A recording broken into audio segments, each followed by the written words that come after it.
All right, welcome everyone. Patrick Ellis, President and CEO of the Murrieta Wildomar Chamber of Commerce. My pleasure today to be able to spend some time talking to Pat Kelley and Doug Kimberly with the Murrieta Valley Unified School District and the Lake Elsinore Unified School District. Obviously, things are a totally different world we live in now in the way things are being done, and wanted to have a chance to talk with you guys today about how the school districts are approaching these challenging times. Obviously, we're in a state of distance learning now, where all of us who have kids at home are having to learn to work with our kids on an everyday basis. And so I wanted to kind of get each of your takes on kind of what is, the good, the bad, the indifferent when it comes to the distance learning. So maybe Pat, if we'll start with you. You bet. Well, as you know, on March 13th, everything got turned upside down, and we were essentially asked to change our industry delivery model over the course of just a few days. And, one of the things is this has emerged, and so many, every organization has been turned upside down in regards to what they do and how they do it. The same has been very true for us in education. What I can share is we're now in our fourth week of distance learning, and what occurred last week was better than what occurred the week before that, and what occurred the week before that. And so it's one of those things that continues to emerge, and you just see the quality improving. One of the things that one of our colleagues talks about, and I think it's an important and just honest statement, one of the things that we're doing right now is we have responded to a worldwide health crisis with the best that we can do right now.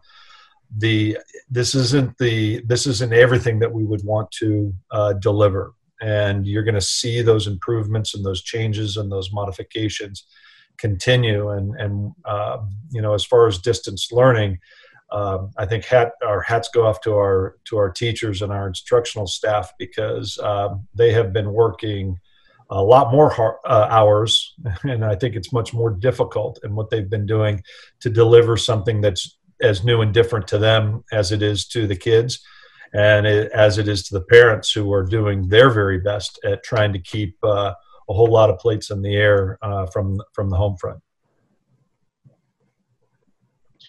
I think I would certainly echo that the COVID-19 response to distance learning has been a challenge for students. It's been a challenge for parents. It's been a challenge for teachers and staff. But they're rising to the challenge. Every day is better than the last day. And we've seen that. We've seen that with the number of kids that have enrolled, the number of kids and families who've engaged. The first week we had 8,000 families that engaged in distance learning. And as we speak today, we have over 18,000. So it's continued to grow, and people have engaged. Our teachers are now reaching out through Zoom and Teams and telephone and email, contacting families and walking them through. And that's created a higher level of engagement itself. They're exchanging work electronically, as well as assignments go back and forth, preparing students at the high school level for college and career readiness. We also have looked into, as you know, many of the colleges and universities have gone to an online platform. So this is an opportunity for our high school students to rehearse in a very structured, safe environment what that distance learning is going to look like for them when they begin their collegiate experience. As we look to our elementary students and our middle school students in distance learning, we've seen that it's a varied response, with some students that are trying to prepare for next year and families, and some that are on the other end of the spectrum and need remediation. And our teachers are able to mediate those as best they can. But that's been a challenge, I think, in order to not have that connectivity in the eyeball to eyeball to determine the needs of each student. Through technology, it can translate the needs of each student. But as Pat alluded to, we were actually starting spring break on the first week of the school closure. So our teachers and staff and families were in a spring break mode, and we got the word that our schools were shut down. And so the first week during spring break, we were putting together our distance learning platform, working many, many hours up here so it'd be available when the students came back to school and our families came back. So I'm very proud of what our teachers and administrators and students and families have done to this point in the crisis. And I think we're at a tipping point in education. I don't think we'll go back. I think the silver lining in this scenario is that instruction will forever be changed. And some families will choose a different modality as we go forward in the fall. So we're looking to try to meet their needs and expand our distance learning offerings throughout our district at our elementary, middle, and high schools to meet the needs of those kids and families. I think it's also as difficult as it has been, is as exciting as it is as well. I would concur with Doug that some amazing collaboration and innovation is coming about. And when we get to the part of this interview where you ask different questions about what does the future hold, and we don't quite know the answers to that, I imagine that we're going to have customers that want a little bit of this, a little bit of that, and you're going to see new models emerge in regards to that, and the requirement for education to provide that hybrid solution in order to answer the health crisis, or it could very well be just to answer the preference that individual family or individual student might have learned about themselves and how they'd like to proceed. I can give you an example of that as well. We had two families that called, and the pent-up frustration of being locked inside, they're looking forward to a summer vacation at some point. So as we put together our summer program in a virtual format, they're able to take a summer vacation, still participate in summer school in a virtual scenario. So there is some benefit to the growth of distance learning as well that we haven't even seen yet. That'll be exciting. Yeah, and I think, there's a couple great little bits of information there that, some of us who have, again, and I put myself in that point of kids at home who are, dealing with the distance learning. Obviously, there's been, I think, a lot of frustration on some, families' parts and what have you. But I think that you have to stop and really take a step back and understand, what you're talking about there is when this was placed upon you guys as administrators, as educators, there was no plan in place for anything like this. So to get up to speed in an extremely short period of time was very challenging, and you've all stepped up to do that. And like you said, every day it gets a little bit better. And I think those are the kinds of things we have to look at, is that, Rome wasn't built in a day. If you're trying to change all of this really quickly, you got to be a little bit patient. And we've seen that ourselves personally, is it does get a little bit better every day. So I know one of the interesting things that I think some people know, some people don't know, and are still figuring this out. And I'm doing my best to keep my daughter from finding this out. But the idea of the minimum grade, that when you left school, that's the worst you can get. I love my daughter, but I have a feeling that if she really knew that, then she'd fight me more than what she does currently. But I think I wanted to give you guys an opportunity to maybe kind of explain that a little bit in the rationale behind it. But that, I saw something today where I think it's still 75% of the students, I think, in Murrieta Valley have increased their grade rather than just let it be where it is. But maybe you can each speak to that a little bit. Yeah, well, I can speak to, we have consistently about 3 out of 4 of our students who are active. We call them actively engaged. They're checking in daily and working toward that. And the other 1 out of 4, there's different circumstances that might emerge. So the state gave some some guidance when this first occurred for school districts, and the state's been very, I would say, open. And Doug, maybe you can use some different terms, but they haven't directed schools exactly, but they've given guidance. But one of the key pieces of guidance, and it makes a lot of sense, is we're in a worldwide crisis, health crisis here. There are kids and families who have no control over being accountable in this type of environment, and I think that makes sense at a very real level for all of us, that you don't hold someone accountable for a circumstance or situation in which they can't affect change. And I think we all understand that and support that.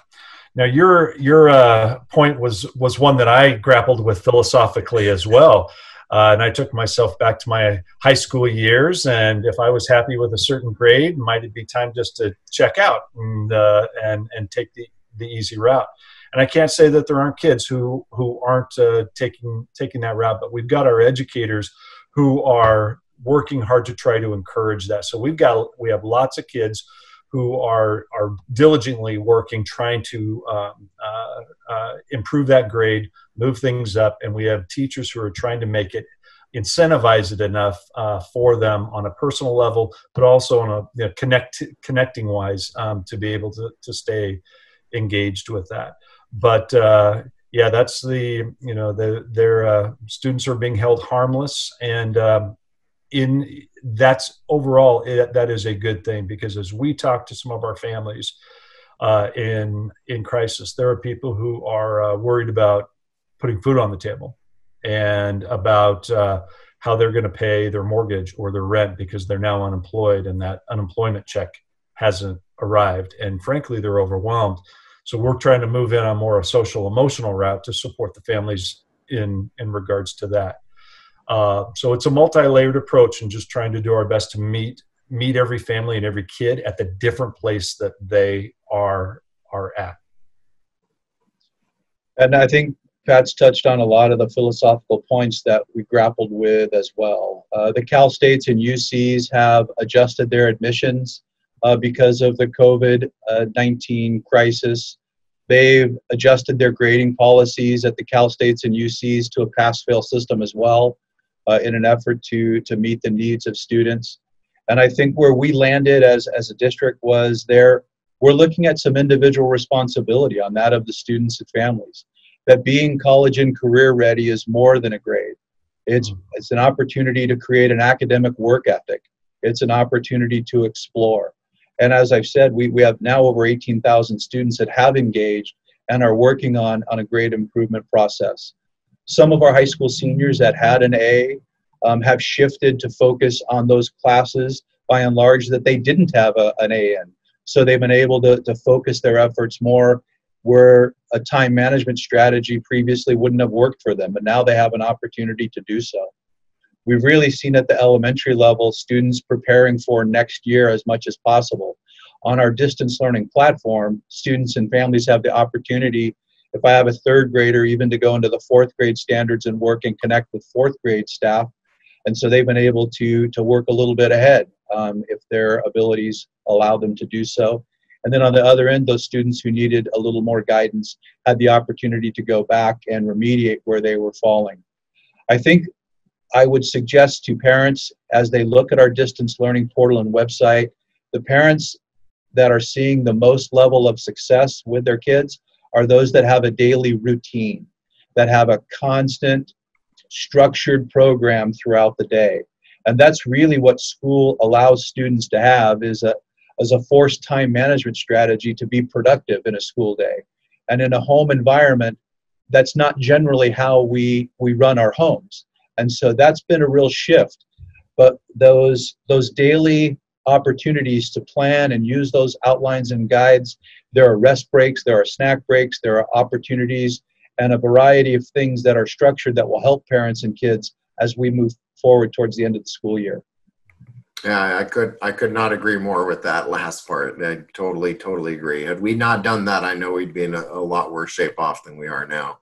But setting out that structure was everything. So, so let me touch on a few areas that I think that there may probably be some concerns with, and you can kind of let me know what you guys are seeing on your side. But three areas that I look at that may be most challenged right now is is obviously we had a lot of students who were engaged in dual enrollment with MSJC and such. You know, how is that impacted?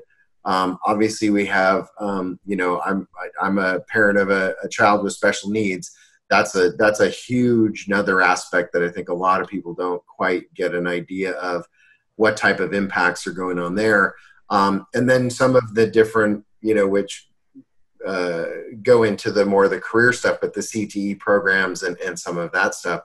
You know, maybe you can touch on some of those areas where it's, you know, outside of that, the everyday curriculum stuff, but there's some impacts there that are going to have to be addressed one way or another. Right. Yeah, well, I think, you know, let me start with the students with disability group. This is, I think it's very well known to all of us that these are our students most in need, and a crisis impacts them disproportionately. And so as we're taking a look at our level of engagement, we see a disproportionate number of our students with special needs who aren't engaging to the levels that we would hope. You also see, because they have greater needs, that's a tougher stressor on the family and on the parents. And when I talked about some things continuing to improve, we're looking about how we better up individualized one-on-one connectivity with aides, with therapists, with teaching, because that is a piece that a class as a whole, that's not going to assist a student with special needs as much as they are going to need. They need more of that individualized attention and focus with that. So we're working with our employees, especially aides and therapists, about how they can increase that connectivity one-on-one and have those check-ins with the parents and with the kids to hopefully make that connection better. There's going to be a lot of discussions going forward about what this time meant in regards to their learning and gaps. And I believe that there's going to be gaps for lots of kids. And so it's going to be an important piece that we consider how we go back and begin to care for the students and have them ready for the next step, so they can, as we re-enter and get back to normal, where they can be the most successful and set up for success in the best way they can. It's a large population in our district, and I think that Pat's touched on a lot of key points. I would add that all of our special ed students have an individualized education plan. So we have 674 that are due between now and June 2nd. So our staff at each school site in the district office is reaching out to families, touching base to set up those IEPs, to find out where students and families might be falling down or where they need extra support, so that we can build that plan and help them academically between now and then. We're also trying to ascertain which students will need an extended school year opportunity for the summer in regards to remediation or going forward to meet the needs in those IEPs. Each of our site administrators has been assigned to special education, as well as our teachers, our instructional aides, and therapists, to reach out on a weekly basis so that we can touch base with families and help them go forward, because it is a different challenge for families that have special needs child. And we're certainly understanding of that and want to help and support and partner in that effort. And what about the dual enrollment or CTE programs? What are some of your challenges, or what do you see as some of the opportunities that you might have now within either one of those? I'll take the dual enrollment if you want, and go from there. I think we found with our dual enrollment that it's actually been a pretty smooth transition. As the Mount San Jacinto, which is our partner in dual enrollment, has shifted to a distance learning platform as well, it's actually been very much in stride with our college and career goals. Yeah. So our students have been able to stay connected and move forward in their dual enrollment classes, and they'll receive the same grade at Mount San Jacinto as they would have received here at the conclusion of the course. And I could touch base. Our experience with dual enrollment has been exactly that. Haven't seen concerns on career tech education. It's interesting. While all subjects you hope are hands-on and relevant, career tech education is really the key example of doing that. We have a couple of really neat bright spots that are opening that have emerged in our engineering pathways, that we're having outside organizations order materials and supplies, raw product, that our students are then using with one student coming in, or a teacher, and so they taken on projects where they're creating face guards, face masks that are being delivered to hospitals, to first responders, and all sorts of innovation is starting to is emerging with that. And so it's really neat to see, when we're saying go to career tech education, because this is where real relevant learning is emerging, and you're seeing it go to a whole nother level with that. So I know our teachers and our coordinator of career tech education are really trying to take this opportunity to see what is it that we can do to continue that hands-on relevant piece. And I think that there's actually some neat opportunities that are emerging for the students in those courses right now. Yeah. There's been an interesting challenge for some of our CTE teachers, but it's been the same challenge for the business community in the real world. Yeah. So I think our students have seen a very firsthand crisis, and what happens to businesses in a crisis, what's happened to small business during this pandemic, and how some businesses have adjusted their manufacturing, as Pat had alluded to, shifting what they've made entirely to General Motors making ventilators, for example. Our students have tackled those same kinds of things and questions with our teachers as to how they can rebound. And I think from between now and the end of the year, what they're looking at is the creation of business plans on how things reopen and restart, and trying to look at creative solutions to move back into what the new normal may be. So I think our students in those programs may not have had the hands-on experience they would have had, but they've certainly had a mental experience far beyond what they would have had. That's a great point. Yeah.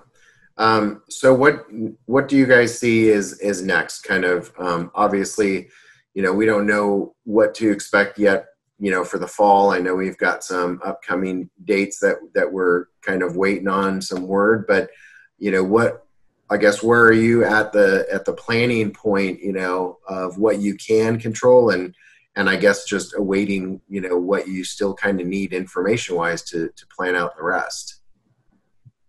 I think first and foremost, school districts are responsible for the safety and security of students and staff. So the number one thing we need to determine is when is it safe to have mass gatherings again. I think we've talked as a county and as superintendents in the small group that the social distancing aspect in a school is very challenging.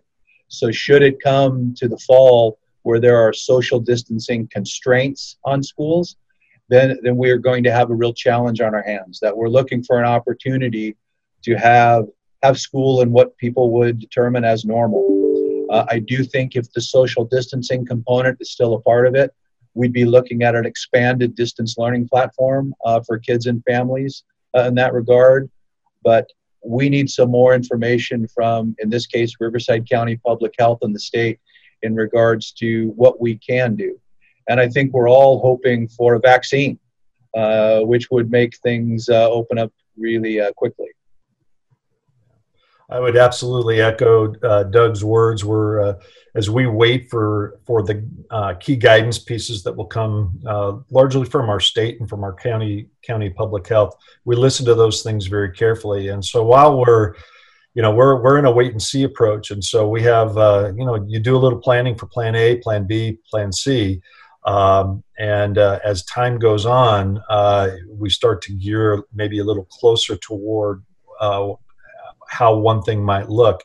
But I would agree with Doug completely. I mean, you put 10 first graders together on their very best day, and those kids aren't going to socially distance themselves, and that's going to be a very difficult environment, if not impossible, in which to achieve that.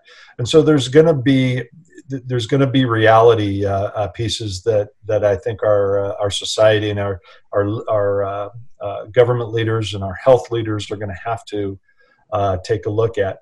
On a large perspective, and this is something that we're dealing with within education, you're dealing with it, Patrick, in the business world, and frankly, I believe every household is dealing with it.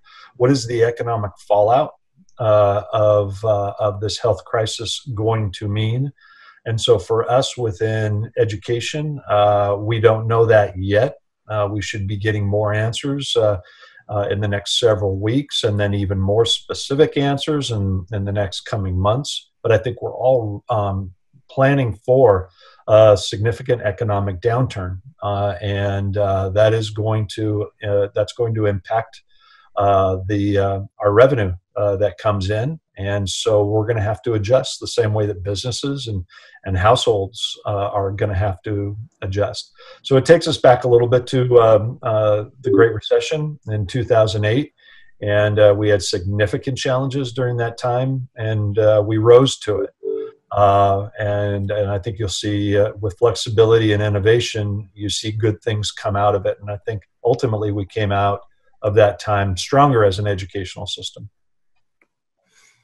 Yeah, and I think that, I keep saying and I know it's exactly the same for you as well, is that for us in the business world, we're so dependent on schedule and dates and everything. And right now, because none of that is accessible, we can't plan anything. It puts everything in limbo, and that's what drives us all insane right now, is because there's no way to plan. If we just knew certain things, then we could kind of figure that out. And I'm sure you are, even more so challenged by that, because school is everything, if nothing but by calendar. So I'm sure that is a huge aspect. So one positive thing that I've noticed, especially in this last week, that I think is encouraging, is this opening up, though, of access to educational type systems. So, my son got to do a virtual field trip at the aquarium. I saw over the weekend that, the Monterey Bay Aquarium is doing different educational pieces where you get to learn how they're, working with the otters and different things. And then the Science Center in Los Angeles is doing all sorts of online things that I think may have been accessible, but maybe not to the point they are now. And, to that point of learning new ways to learn, I think that the idea of innovation, and we keep saying this in the chamber, is that people have to think innovatively right now with their business and the future of their business.